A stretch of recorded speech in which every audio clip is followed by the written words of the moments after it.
El que vive para una gran idea, para una buena causa, para una doctrina, un sistema, una misión sublime, no debe dejarse rozar por ninguna codicia terrestre, debe despojarse de todo interés egoísta. Eso nos eleva a la noción del sacerdocio, al que también se podría, teniendo en cuenta su papel pedagógico, calificar de dominismo, porque un ideal no es más que un dominismo o docentismo.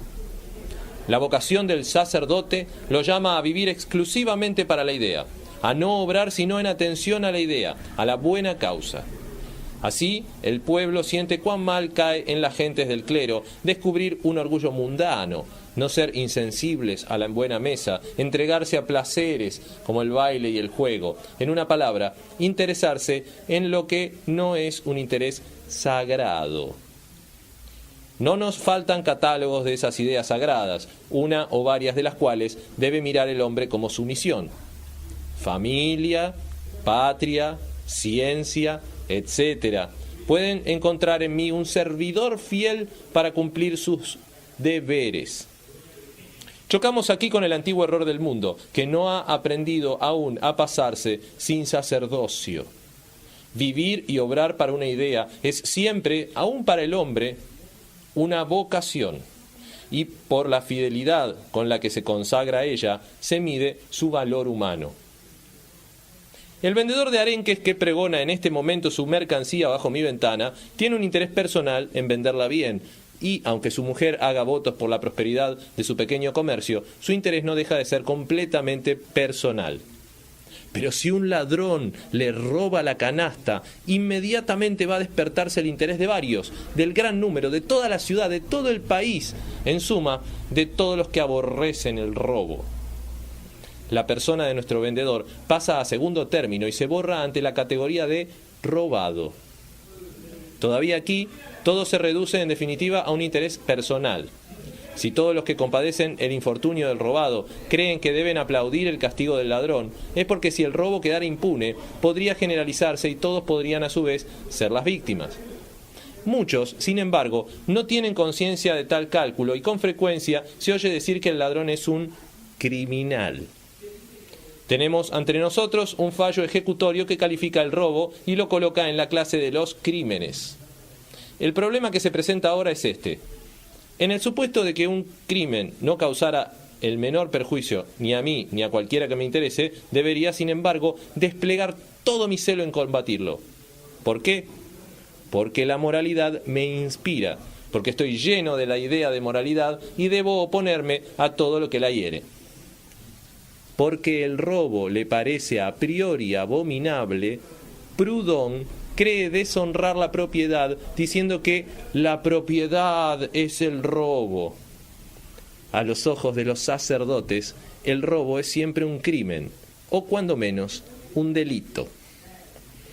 Aquí acaba el interés personal.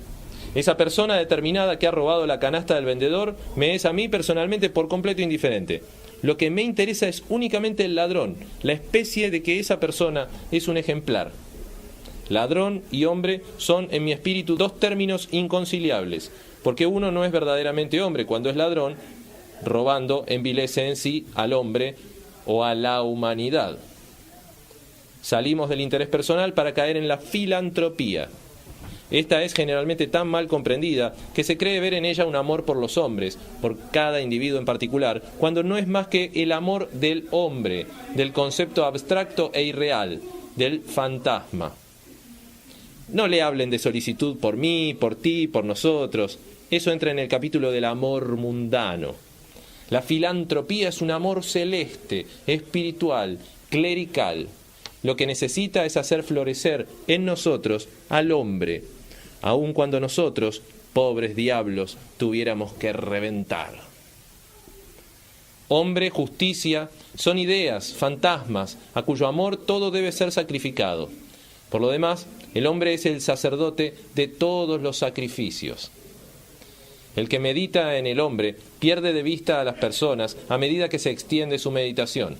Nada en pleno interés sagrado, ideal. El hombre no es una persona, sino un ideal, un fantasma. Se pueden prestar al hombre los atributos más diversos. Si parece que el primero, el más esencial de sus atributos, es la piedad, el sacerdocio religioso se eleva. Si parece que la moralidad le es ante todo necesaria, el sacerdocio moral alza la cabeza. Los espíritus jerárquicos de nuestros días querrían hacer de todo una religión. Tenemos ya una religión de la libertad, una religión de la igualdad, etc. Y ellos están en vías de hacer una causa sagrada de todas las ideas. Oiremos un día hablar de una religión de la burguesía, de la política, de la publicidad, de la libertad de prensa, del Tribunal Superior, etc.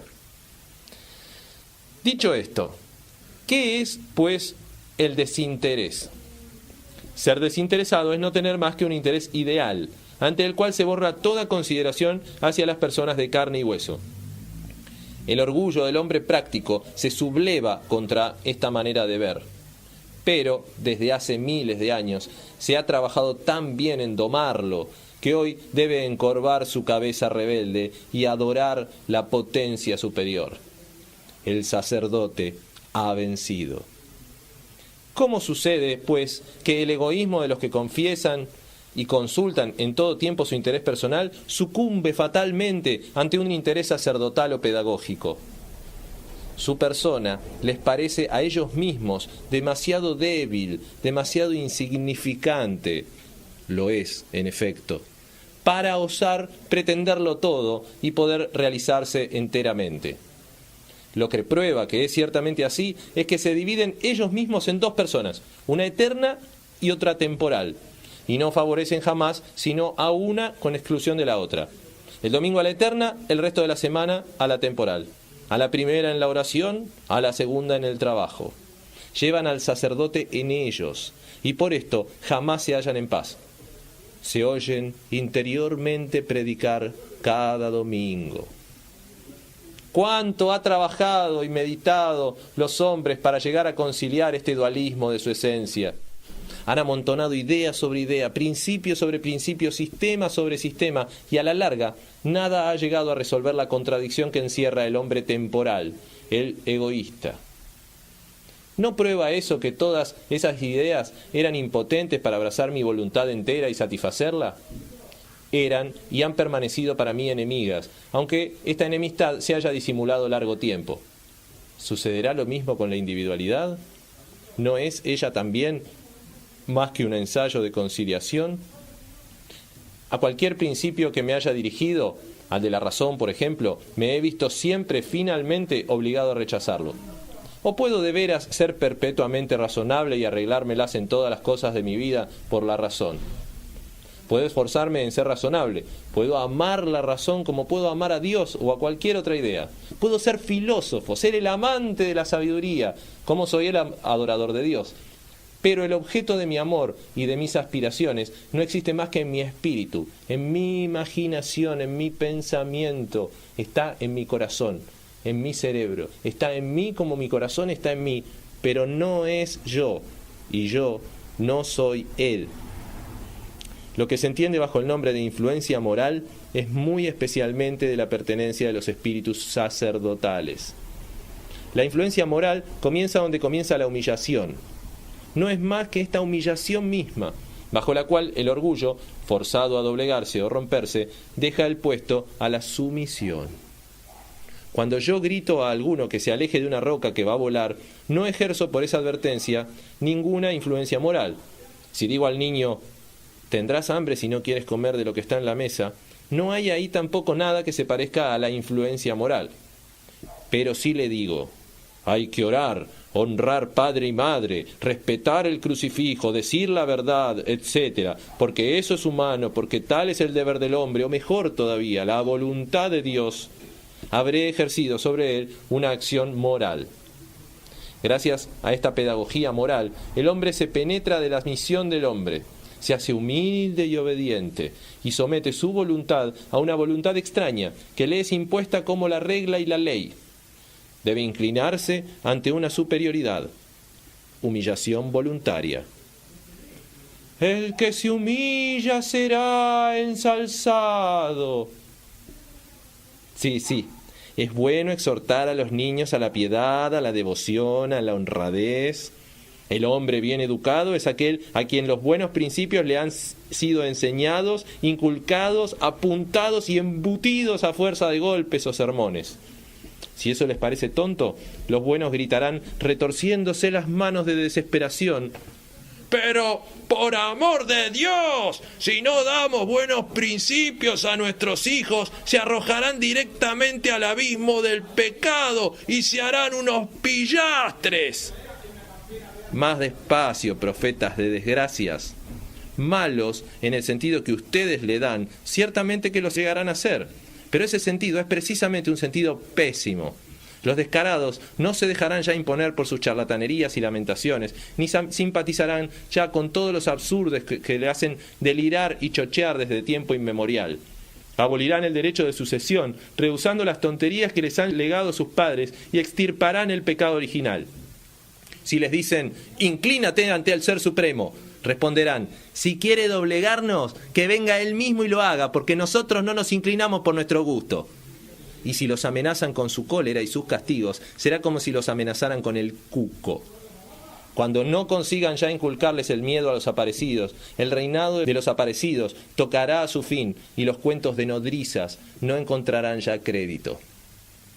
Pero ¿no son una vez más los liberales los que insisten sobre la buena educación y sobre la necesidad de mejorar la instrucción pública? ¿Cómo, por otra parte, su liberalismo, su libertad en los límites de la ley, podría realizarse sin el socorro de la disciplina?